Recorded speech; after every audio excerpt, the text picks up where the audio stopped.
Alex, welcome back to the program. I wanted to talk with you about Epstein and Bill Clinton, but since this war with Iran seems to be popping off in just a moment, I'd love to get your take on it. What does it mean for where the country is headed? Clearly, the American First Movement doesn't want more quagmires and more forever wars.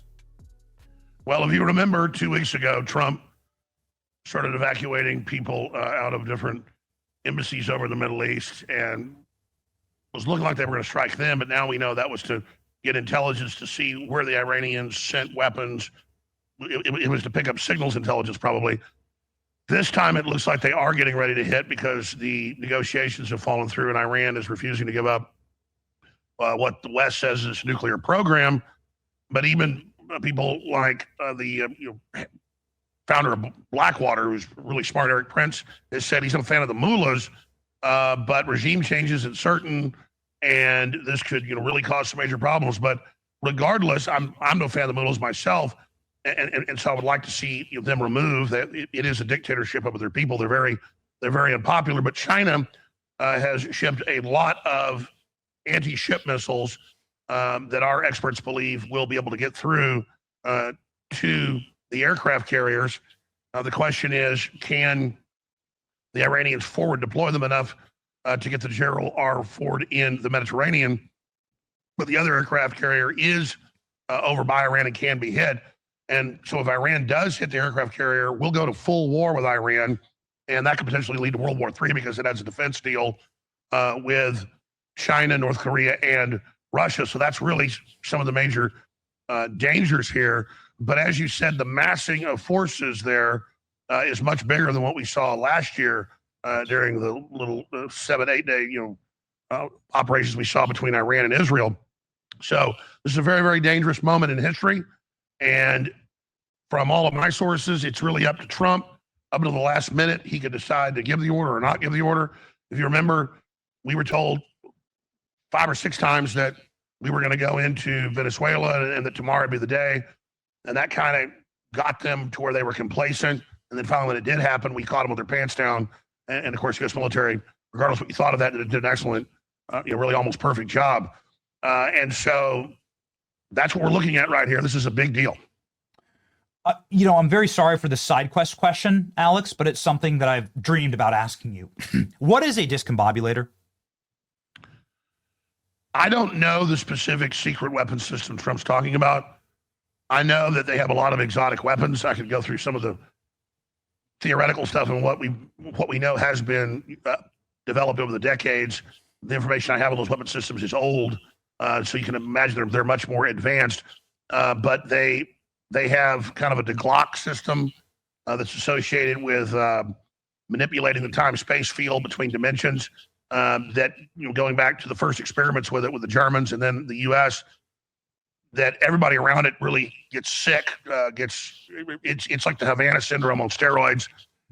Then there are classic type high-powered sonic weapons that can also make people very, very nauseous. But when you hear the term discombobulate, that means almost like reality's not there. And so this is real sci-fi weaponry. But we're told hydrogen bombs the most advanced thing, but those were around in the 50s. Theoretically, in the 1890s, Max Planck created the theoretical equations for atomic bombs and then hydrogen bombs. And so the technologies are 30 to 50 years, depending on what group of them advanced. And obviously, it's very secretive. They had, in the early 70s, the B-2 bomber deployed. They didn't declassify it partially until the late 80s. And that, I'm told, is about 5 generations back from what the U.S. military actually has.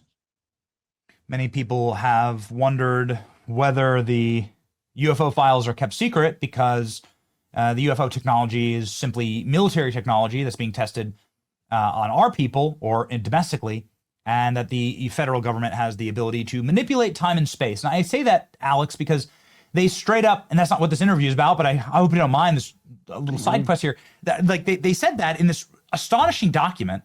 Alex, could you grab it? The principal who's in charge of science and technology for the administration, Dr. Alex Krasios is his name. Sounds like straight up central casting.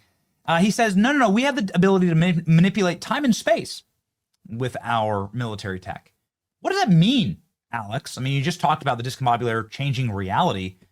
We heard from the Venezuelan security guards that they were incapable of even standing when hit with this thing, vomiting blood out of their mouths, blood out of their ears and nose. What?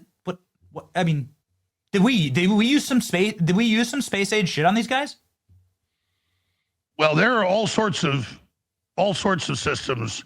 I mean, there are particle beams that you can just hit a building with and it just basically disintegrates. There are, and these are just things we know theoretically that they did develop, and then the rest is classified. So it just goes on and on. And then there's so many civilian uses for these things. I mean, we've had free energy for at least 30 years. It's seen as a disruptive technology, so it's been suppressed. And with Trump, you see the beginning of the rolling out of this, which is great to secure American dominance, but also great for the economy. With all this debt and the rest of it, new innovations being rolled out like this aren't going to be disruptive. It's what's going to save us if it can be deployed in a peaceful way. I mean, imagine what free energy will do. But you see Trump killing the carbon taxes, the Paris Accord that Lord Monckton's analysis, and I've seen other analyses that are similar, would kill about 2 billion people over a decade if they cut basically half the energy in the food. And that was the plan of the Great Reset. So Trump killing that alone, the globalists weren't just going to give us the free energy. They weren't just going to block that. They were going to take away the old system as well. And so Trump is keeping the old system in place as a bridge to the new. Elon Musk has talked about that. And so this is a great thing President Trump's done. In fact, that's why I'm not black-pilled. I mean, I wish they'd do more on Epstein. I wish they'd do more on arrest, more on indictments of the bad guys. But at the end of the day, the globalists are being made irrelevant. We just had the head CEO of the World Economic Forum in the email saying, yes, we're setting up an alternate world government through the Trilateral Commission that Epstein was on, and we're going to transfer the UN power over to us. That was in 2017-18. And then 3 years ago, the UN made the World Economic Forum co-equal for global governance. So I mean, that whole system is being exposed. It's being discredited. The crown jewel of it, the carbon tax and the social credit score that would implement that and track everything we do, that is gone basically. The UN's plan to, quote, cut half the food production. Remember a couple of years ago, John Kerry, we got to get rid of half the farms or people will starve. True oxymoronic stuff here. This is feudalism. This is serfdom.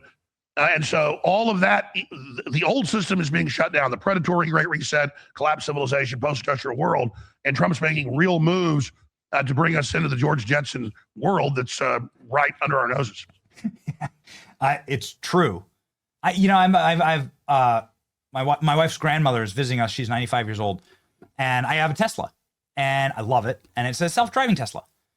And she sat in it and she's like, "This is the Jetsons." That's what she said.